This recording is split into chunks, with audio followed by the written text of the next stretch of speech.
ଆଜି ଦେଶୀ ଘାଣ୍ଟ ମାଛ। ମାଛ ଘାଣ୍ଟ ନା ମାଛ ତରକାରୀ? ଏଇଟା ମାଛ ତରକାରୀ, ଏଇଟା ଆମ ସେମ୍। ବର୍ତ୍ତମାନ ପିଆଜ ମଳିଗଲା, ତାପରେ ଅଦା ରସୁଣ ପେଷ୍ଟ, ଧଳା ସୋରିଷ ସବୁ ଗ୍ରାଇଣ୍ଡିଙ୍ଗ ହେଇକି ଏଠି ପଡୁଛି। ଗ୍ରାଇଣ୍ଡ ହେଇକି ପଡିଲା, ସେଟା କଷା ଯିବ ନା କଷା ଯିବ? କଷା।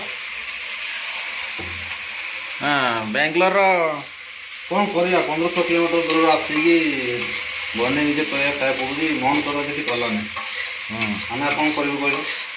ନବୀନ ସରକାର ଥିଲା କିଛି ଗୋଟେ କରିବା ନା, ବାହାରେ ଅଛୁ ମାନେ ଆମକୁ କିଛି ଘର ବ୍ୟବସ୍ଥା କରିବା କଥା, କିଛି ଦେଉନାହିଁ। କ'ଣ ଏସବୁ ଜିନିଷ କ'ଣ? ଆମେ ବାହାରେ ଅଛୁ ମାନେ ଆମକୁ କିଛି ଗୋଟେ ସୁବିଧା କରିବା କଥା। ଆମ ପାଇଁ କମସେ କମ 2000 ମାସକୁ ଦେବା କଥା। ମାସେ ଧନ୍ଦା ନାହିଁ, ଘର ନାହିଁ, କିଛି ନାହିଁ।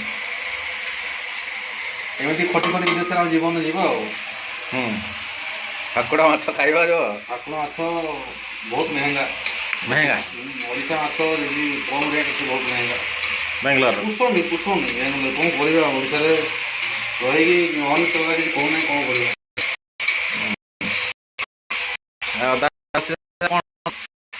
କଷି ସାରିଲା ପରେ ୟାକୁ ମସଲା ଟିକେ ପଡ଼ିବ, ଦେଶୀ ମସଲା ଅଣା ହେଇଛି। ଦେଶୀ ମସଲା ପଡ଼ିକି ତାକୁ କଷା ହେଲା ପରେ ଆଳୁ ପଡ଼ିବ, ମାଛ ପଡ଼ିବ, ସବୁ ପଡ଼ିକି ତାକୁ ଗୋଟେ ଭଲରେ ତରକାରୀ ବନାଯିବ। ବର୍ତ୍ତମାନ ସେ ସିଝିଗଲାଣି। ବର୍ତ୍ତମାନ ହଳଦୀ ପଡ଼ିବ ଅଳ୍ପ। ହଳଦୀ ପଡ଼ିଲା ପରେ ଲଙ୍କା ପାଉଡ଼ର ଟିକେ ପଡ଼ିବ, ଅଳ୍ପ ବେଶୀ ଦେବନି। ଚନ୍ଦନ ପାଉଡ଼ର ଛଡ଼ା ପଡ଼ିବ, ଜିରା ପାଉଡ଼ର। ହଁ, ଜିରା ପାଉଡ଼ର ସେତିକି ପଡ଼ିକି ଅଳ୍ପ ଟିକେ ଜଷ୍ଟ ପଡ଼ିବ। ପଡ଼ି ଆକୁ ଟିକେ ଚଲେଇ ଦେବ, ଟିକେ ଚଲେଇ ଦେବ। ଟିକେ 2 ମିନିଟ୍ 3 ମିନିଟ୍ ସିଝିଯିବ। 2-3 ମିନିଟ୍ ହେଲା ପରେ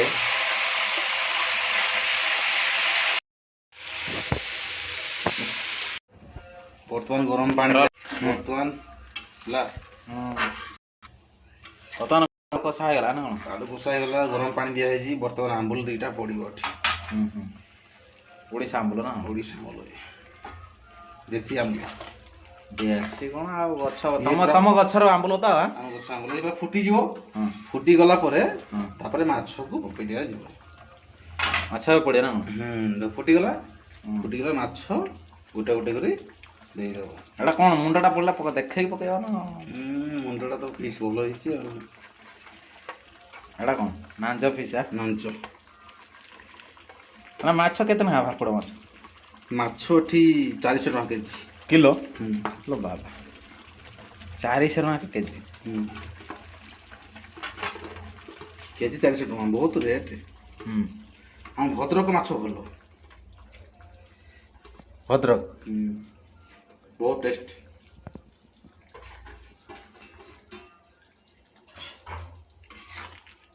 ବର୍ତ୍ତମାନ ମାଛ ସିଏ ହେଇଯିବ।